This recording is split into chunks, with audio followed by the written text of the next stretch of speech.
పిల్లలు భయపడి ఎన్ని రోజులు జరుగుతుంది. నిన్న చెప్పుకున్నారు మా పిల్లలు మాకు భయపడి 10 మంది పిల్లలకి అంత భయపడంతో చేస్తాను నేను చేస్తా ఏం చేస్తా చేసుకో పేరెంట్ చెప్తానని చెప్పుకుంటే మా పిల్లలు మా భయపడి ఇలా చెప్పారు.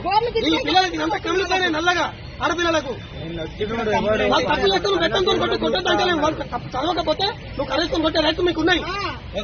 నేను చెప్తాను పేరెంట్స్ నువ్వు చేతులు లేడీ టీచర్ కొట్టాలి.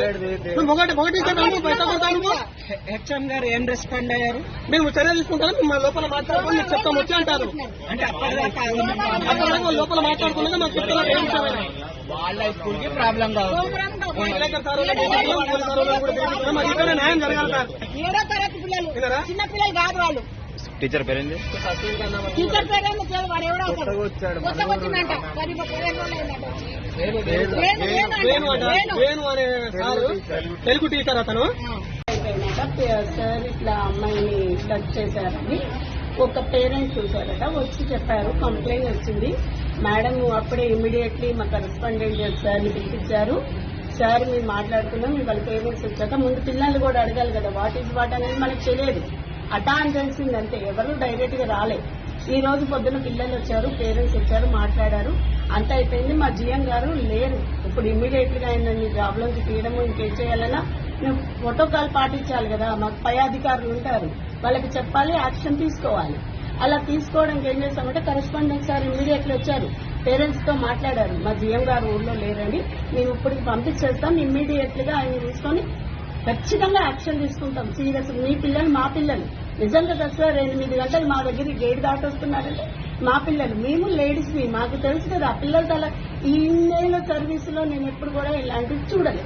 సార్ రీసెంట్ గా వచ్చారు కొత్తగా, మరి అది నిజమేంటా లేదా అనేది ఎంక్వైరీ చేశారు. ఆ ప్రాసెస్ నడుస్తుంది. ఆ పేరెంట్స్ కూడా అదే చెప్పాం, మేము ఇమీడియట్లీ యాక్షన్ తీసుకుంటాం, పంపించే మండే కల్లా సార్ ఇక్కడ ఉండరు, మీరు వెళ్ళిపోండి అని కూడా చెప్పాం. వాళ్ళు ఓకే అన్నారు, అగ్రీ అయ్యారు, బయటకు వచ్చారు. మళ్ళీ వాళ్ళు బయట డిమాండ్ ఏంటంటే ఇప్పుడు ఆయన క్లాసులకు వెళ్ళొద్దంటే క్లాసులకు వెళ్ళలేదు సార్. ఆయన పొద్దున్న ఫస్ట్ పీరియడ్ లేదు సార్,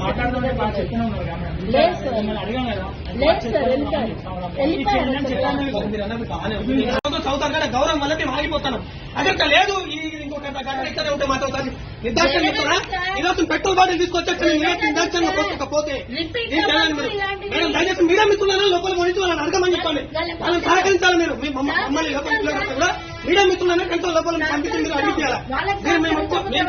మేము చెప్తాను మీడియా మిత్రులు వాళ్ళు ఎంకరేజ్ చేస్తారు. మీరు చేశారు కదా సార్ వచ్చి పేరు కదా మమ్మల్ని పంపించాలి, మీడియా మిత్రులు లోపల పంపాలని మిమ్మల్ని మేము చేసేది ప్రేరేపిస్తాం. మేడం వారు తీసేయాలి స్కూల్ నుంచి, మాకు న్యాయం చేయాలి. అసలు ఏ పిల్లలు మా యొక్క తల్లిదండ్రుల డిమాండ్ అంటే మా కాదు, ఏ స్కూల్ అయినా కూడా అదే ప్రవర్తన కాబట్టి మా పిల్లలకి ఎంత జరుగుతుంది వాడిని వచ్చి డిస్మిస్ చేసి ఇంటికి పంపించాలని చెప్పండి. ఏ స్కూల్లో కూడా ఏ స్కూల్లో కూడా ఏ ఆడపిల్ల పైన కూడా మీద వాడు ప్రవర్తించాలి. వాడు మా పిల్లలకి ఇంకా జరిగింది ఈ స్కూల్ నుంచి వేరే స్కూల్ వాడి ప్రవర్తన వేరే స్కూల్లో కూడా అదే విధంగా ఉంటుంది. అదే లెక్కన అదే ప్రవర్తన ఉంటుంది. వాడు పంచే వాడు మూర్ఖుడు, వాడు మంచిగా వాడు ఆనందించాడు. వాడైతే స్కూల్లో ఉండొద్దు, వాడు ఈ స్కూల్లో కాదు సార్, ఏ స్కూల్లో కూడా అవద్దు. ఆయన దయచేసి ఏ స్కూల్లో కూడా పెట్టుకోవద్దు. మీడియా మిత్రులతో పోలీసు వారితో ప్రభుత్వం కోరుకునేది ఒక్కటే, మా ఆడపిల్లలు కాదు లోకంలో ప్రతి ఒక్క ఆడపిల్ల కూడా మా పిల్లలు అట్లాంటి ఏ ఆడపిల్ల కూడా అన్యాయం జరగకూడదు సార్. చిన్నదైపోయింది చేతులు కొట్టారు కదా సార్.